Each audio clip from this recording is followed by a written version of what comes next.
बिस्मिल्लाहिर्रहमानिर्रहीम। Nature TV 777 के तमाम दोस्तों को राजा अतीक की तरफ से अस्सलाम वालेकुम वरहमतुल्लाहि वबरकातुहू। दोस्तों, आज एक ऐसे मुसलमान हुक्मरान की दास्तान सुनाने जा रहा हूँ जिसको अल्लाह करीम ने नबी करीम सल्लल्लाहु अलैहि वसल्लम के वसीला से ऐसा एजाज बख्शा कि रहती दुनिया तक किसी और को ये एजाज नसीब नहीं होगा। जी दोस्तों, शाम का हुक्मरान सुल्तान नूरुद्दीन जंगी, जो कि सुल्तान अम्मादुद्दीन जंगी के बेटे थे। सुल्तान नूरुद्दीन जंगी 1118 में शाम में पैदा हुए। इब्तदाई तालीम और तरबियत अपने वालिद के ज़ेर साया सुल्तान अमादुद्दीन के हासिल की। उनकी वफात के बाद शाम के बादशाह बने। ये 1146 से 1174 तक 28 साल शाम के हुक्मरान रहे। अपनी हुक्मरानी में शाम के इर्द गिर्द इलाकों को फतह किया और शाम को काफ़ी वसी किया। इंतहाई नेकबाज, अल्लाह से डरने वाले और नबी करीम सल्लल्लाहु अलैहि वसल्लम से मोहब्बत करने वाले और तहज्जुद गुजार हुक्मरान थे। एक रात तहज्जुद की नमाज पढ़ के सोए। नबी करीम सल्लल्लाहु अलैहि वसल्लम ख्वाब में आए और कहने लगे, मुझे दो शरपसंदों से बचाओ, और दो अफराद सुर्खी माइल चेहरे वाले उनको दिखलाए। आप हड़बड़ा के उठे, वुजू किया, नवाफिल पढ़े, फिर सोए। फिर ख्वाब में नबी करीम सल्लल्लाहु अलैहि वसल्लम का दीदार हुआ और आपने फरमाया, नूरुद्दीन, इन दो अफराद के शर से मुझे बचाओ। दोनों के चेहरे दिखलाए। तीसरी बार भी इसी तरह हुआ। सुबह होते ही आपने अपने साथ 20 इंतहाई काबिल यकीन और तजर्बाकार साथियों को लिया, बहुत से तहाइफ लिए और मदीना पाक की तरफ रवाना हो गए। 16 दिनों के बाद मदीना पाक में दाखिल हुए। रौज़ा रसूल पे हाजिरी दी, सलातो सलाम के नजराने पेश किए और मुनादी करा दी, मस्जिद नबवी के अहाते में आ जाएं, सुल्तान से अपने अपने तोहफे वसूल करें। लोग आना शुरू हुए। सुल्तान तहाइफ तकसीम कराते जा रहे थे और लोगों को चेहरों की तरफ देख रहे थे। तमाम लोग अपने अपने तोहफे लेके चले गए, लेकिन वो दो चेहरे जो नबी करीम सल्लल्लाहु अलैहि वसल्लम ने रात को 3 दफा दिखलाए थे, नजर नहीं आए। वहां पे मौजूद अहले मदीना से पूछा कि क्या तमाम मदीना वाले तोहफे लेके चले गए?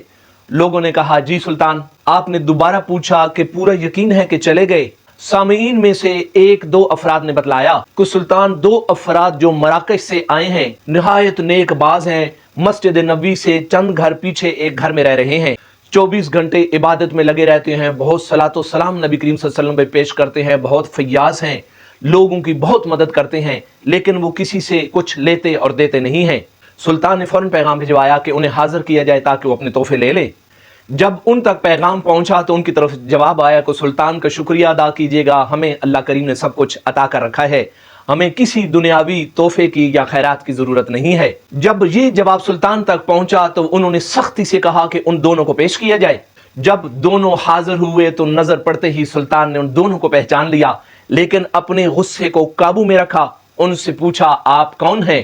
कहने लगे, हम मराकश से हज के लिए आए हैं, हज अदा किया है, अब रौज़े रसूल पे हाजिरी दे के और खिदमत करके यहीं रहना चाहते हैं, हमें इजाजत दी जाए। सुल्तान ने उनकी तरफ देखा और कहा कि झूठ में तुम पक्के हो। सुल्तान ने पूछा, ये कहाँ रहते हैं? लोगों ने बतलाया कि मस्जिद नबवी से 3 या 4 घर छोड़ के एक घर इन्होंने किराए पे ले रखा है और यहाँ पे रहते हैं। सुल्तान अपने साथियों के साथ फौरन उस घर में पहुंचे। कमरे का मुआयना शुरू किया तो एक कोने में चटाई नजर आई। चटाई को हटाया गया। चटाई के नीचे ताजा सुरंग खुदी हुई थी। अब सुल्तान ने गुस्से से उनकी तरफ देखा और कहा कि अब भी झूठ बोलोगे? दोनों कहने लगे, सुल्तान, हम मराकश के मसीही हैं, हमें हमारे हुक्मरान ने बेशुमार माल दौलत देकर हिजाज भेजा है ताकि हम सुरंग लगा के आपके नबी का जिस्म मुबारक यहाँ से चोरी करके ले जाएं। सुल्तान रोने लग पड़ा और कहने लगा, अल्लाह और अल्लाह के हबीब का सद शुक्र कि मुझ गुनाहगार गुलाम को ये सआदत बख्शी कि इस काम को सरअंजाम दे सकूं। फौरन सुल्तान ने हुक्म दिया कि इन दोनों की गर्दन उड़ा दी जाए। दोनों को वहीं पे कत्ल करवा दिया गया। उसके बाद सुल्तान ने रौज़े रसूल के करीब उतनी गहराई तक खंदक खुदवाई कि जब तक पानी ना आ जाए उसके चारों तरफ बहुत मोटी सी सपिलाई हुई दीवार बना दी ताकि आइंदा कोई ऐसी जसारत ना कर सके। रौज़े रसूल के सामने एक चबूतरा बनवाया जहां पे 24 घंटों के लिए निगरान मुकर्रर कर दिए। रो रो कर रौज़े रसूल पे हाजिरी दी, सलातो सलाम के नजराने पेश किए और फिर वापस शाम की तरफ आ गए। तारीखी आलम में दोस्तों ऐसा कोई हुक्मरान नहीं गुजरा, ना कोई और आएगा जिसको अल्लाह और अल्लाह के रसूल ने ऐसा एजाज बख्शा हो। दुआ है अल्लाह करीम हमें अपना और अपने नबी का सच्चा वफादार और आशिक बनाए। अब चाहूंगा इजाजत। अल्लाह निगहबान।